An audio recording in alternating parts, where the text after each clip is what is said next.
we are swinging in another direction of the pandemic impact. On today's episode, we are telescoping the educational sector amidst the pandemic. As we all know, the educational sector is the mechanism for civilization and development in all areas through the vessel of knowledge and information. The question unfolding today's episodes are, really, what is the fate of the educational sector in the dominance of this pandemic? Is there any sight of schools opening anytime soon? How does this whole situation translate to the entire system in Nigeria?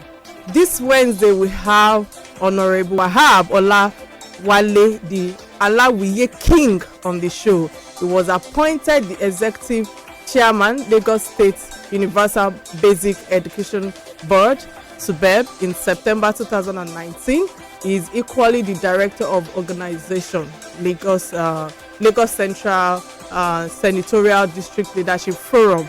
He is among the stakeholders and affairs control in education as far as Lagos State is concerned. I'm so happy that I have him right in the studio with us. Welcome, Honorable Olawale. Great to have your personality on the show today. Thank you very much. I'm happy and highly delighted to be part of this conversation this afternoon. Yeah, thank you so much, sir. Thank you for honoring our invitation. So, sir, you were elected as the SUBEB chairman on 13th of September 2019, correct?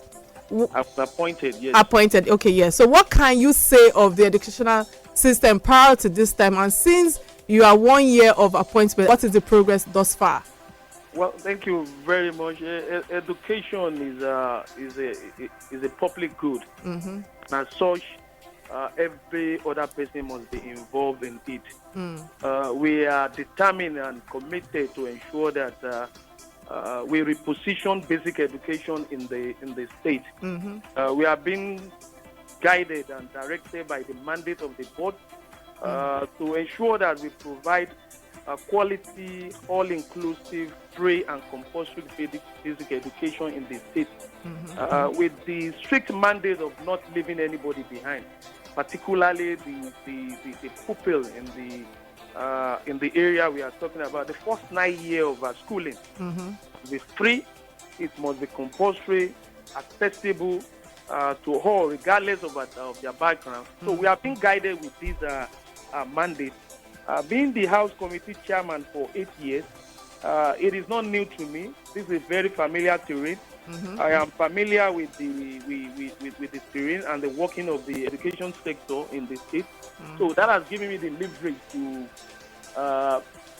start on the foot that is well firm on the ground, because I know what I'm dealing with. Okay. So straight to this COVID-19, what's your office doing proactively to ameliorate the effects of this pandemic on our basic education in Lagos State? I understand that, Lagos State is now, there are some curriculum on air now, on radio and TV. But aside that, what are the other measures in place? Thank you very much. We are very proactive and anticipatory as a government.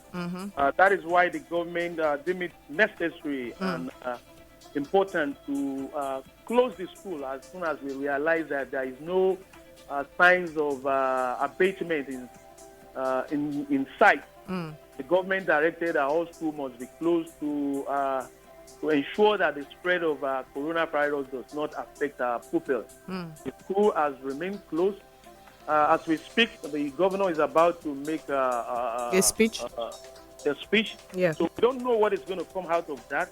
And as I'm speaking to you now, our school remains closed. We still have to wait for the outcome of that school, of that speech, to determine what is going to happen next. All right. Thank you for that. Yeah. Apart from that, we need to ensure that learning continues in spite of the school closure. That is why we have leveraged on the instructional program we have been using before now. We have this interactive radio program we have been using on Radio Lagos and Eco FM before now.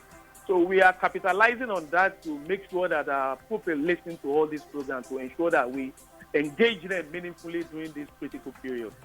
All right. Thank you so much for shedding light on that. And I'm glad that you mentioned that the school is closed, in as much as some private schools have taken the mandate to resume e-learning with their students. Is there any sanction to this to this from the state government as the whole system has been on lockdown, also knowing that there are some dangers to this e-learning for these students? Are we monitoring them? Are we sure that that's exactly what the student, that's what they're doing when they're online, knowing that there are a lot of apps that are on our phones these days, on our system, that can just pop up at any given time? What do you have to say to that, sir? It's a matter of choice, in the sense that they have the right to ensure that they use the apps, but the area we have to focus on is the issue of monitoring of the apps and the learning portals we have introduced our pupils to. That is where the world is going. We have to, given the situation we find ourselves, we need to continue learning. One of the best way of learning again is to, use these apps, use this learning portal. But the most critical aspect of it is monitoring. This is why we need to engage our parents to monitor. This is the time to spend quality time, with their pupils. Okay. They are not going to work at this particular period. Let them engage their words more. Let them get closer to them. This is the time to bond more with them. This is the time to spend quality time with them. So these are the things we are trying to let them know. This is the time to share valuable relationship with our kids. So be at home with them, monitor what they are doing, and see how it helps them at this particular period. All right, thank you so much for that. I must say that when you mention that they are not at work at the moment, I must say everybody is still at work because people are working from home. It's just that the style of working has now changed. But again, let me go straight to another question. E-learning, is it the same as online education? Because I know that it has gained more subscription in many countries prior before this pandemic. No doubt, I understand that the online platform is a positive tool for education and learning. How well are we harnessing the online platform in our own educational system in Nigeria? Because I know it's new to some of the schools. Thank you very much. The general term for it is e-learning. You can call it virtual learning, learning. They are all the same thing. All we have to do is to key into it and take the best out of it. This is the time, nobody expected this to happen, but that is where the world is going now. We need to adopt technology into what we are doing. Yes. For now, Lagos State has adopted the QSL, which is Excellence in Child Learning and Education. To continue to teach our pupils. We have adopted that strategy before now. Now we have introduced data-driven and digital learning into our classroom. We believe that by using new technology in teaching our pupils, we are moving towards the next level. Yes. We have transformed our educational system before now, and there is nothing wrong in adopting the e-learning style. COVID-19 has enlightened our course. It has make us realize that the world will not be the same. So we must begin to think ahead of what we are going to do next. As we all know that before now, the policy thrust of this government has 6 pillars. And the third pillar is technology and education. So they are intertwined and interwoven. You must use technology, you understand, in your learning approaches to ensure that the learning and teaching, quality improve in your school. It's part of our tools. Yes, and that is what we have been using in the state. All right. Thank you so much again for that, sir. Again, I know that a lot is happening at the moment, but I must say that Lagos State has issued the directive that all schools should remain closed until further notice.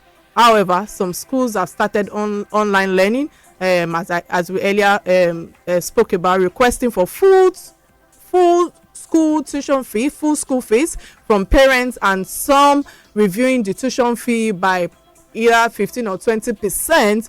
What do you have to say to this? Well, that has to do with choice, and I believe competition will force the price down. You understand? That is why they have the choice of bringing their world to public school. The public schools are free. They have many of the things the private school have. So we are imploring them that they just use this opportunity to patronize the public schools too. You understand? We don't charge them anything. They are free. We have all these amenities that all the private schools are. All right, sir. Can you kindly hold your thoughts? We have a caller on the line. Okay. Hello, what's your name and where are you calling from, please? My name is Daniel. Yeah, what's your contribution today? Let's feel your pulse. Coming from Nigeria. Okay. I think the public school system now, they have an edge over the public school. And it should not be like that. Okay. Because the government has said nobody should start third term. And they have already started third term. Whereas others are still in second term. I think they have an unfair advantage and that the government should look into that. Thank you. All right, thank you so much. Sir, what do you have to say to that? Let me tell you that the fact that why private school doesn't give you the laxity to do whatever you want. We have a unit at the Ministry of Education that monitor and supervise activities of the private school. Whatever they do is still a subject or is still subjected to our own control. The Ministry of Education is a regulatory agency and we have control over them. You cannot, because it's a structured thing. We have syllabus and we have curriculum that we must follow. And we have time before we do anything. They can do this as extracurricular activity.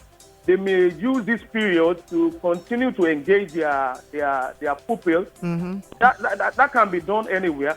But there is no way you can, get yourself out of the structured, method we have in the state.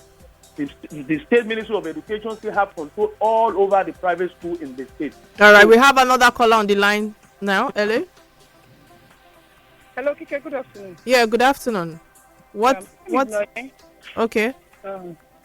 Please, the caller, because I just joined into the conversation, I just want to ask a question. Do you expect both the private school and the public school to sit down and fold their hands?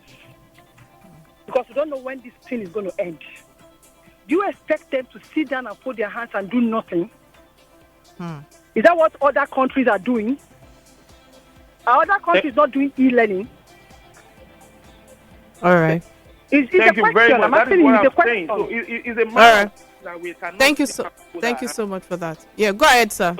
We must ensure learning continue in spite of whatever. You understand? You don't want to create another problem when COVID-19 is out of the place. I understand that. Continue learning regardless of what. That is why the state government is doing what they are doing, and the private sector is assisting in that regard. Nobody's asking anybody to bring money in the private in the public sector, but the private sector must also do some things to assist, and I believe that is what they are doing in their own right. All right, thank you so much for that. We have another caller on the line. Hello, what's your name and where are you calling from, please? Kike, I didn't finish. And again, what is the state school doing? He should state what they are doing right now. Okay, thank you so much. Hold on. Till now, not even the Minister of Education has called us to say anything. And these private schools on their own, I'm so super proud of them. On their own, I'm amazed. I have to stop giving excuses and do the right thing. Thank you. Thank you so much for that. What do you have to say to that, sir? Thank you very much. I think the Commissioner for Education in the state has directed that there is going to be a meeting of the stakeholders as regard what is going to be done. But in the meantime, we should continue to do what we are doing. That is why we are stakeholders in this sector. True. We can't continue to leave it to the government. Correct. Education is a public good, and as such, the demand for such goods outweigh the supply. And as such, the government must come on board to intervene. That is the intervention the government is doing to ensure that everything in the sector is on the right side. Thank you so much for that. I think this will be my last question to you because of time, because we need to connect to the SSA, to presidency. So my last question to you is that I know federal government on the 27th of April stated that lockdown will be eased from 4th of May in the concerned states, and that selected businesses and offices will operate. What should we expect for schools in the states?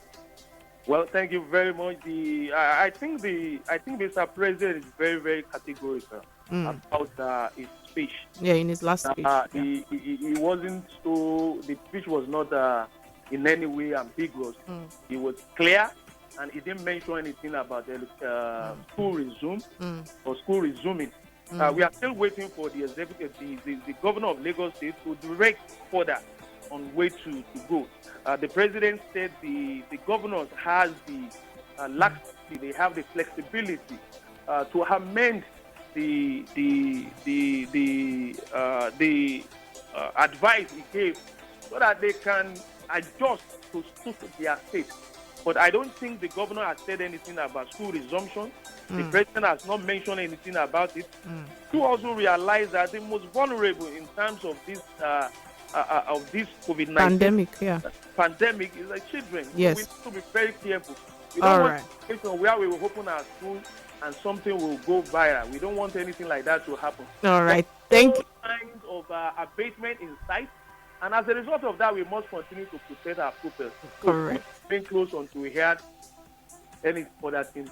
Well said. Thank you for your responses, and it has been resourceful having you on board to shed light on the future of our basic education system within the scope of disruption caused by this pandemic. More power to your elbow, sir, and I say Ramadan Kareem.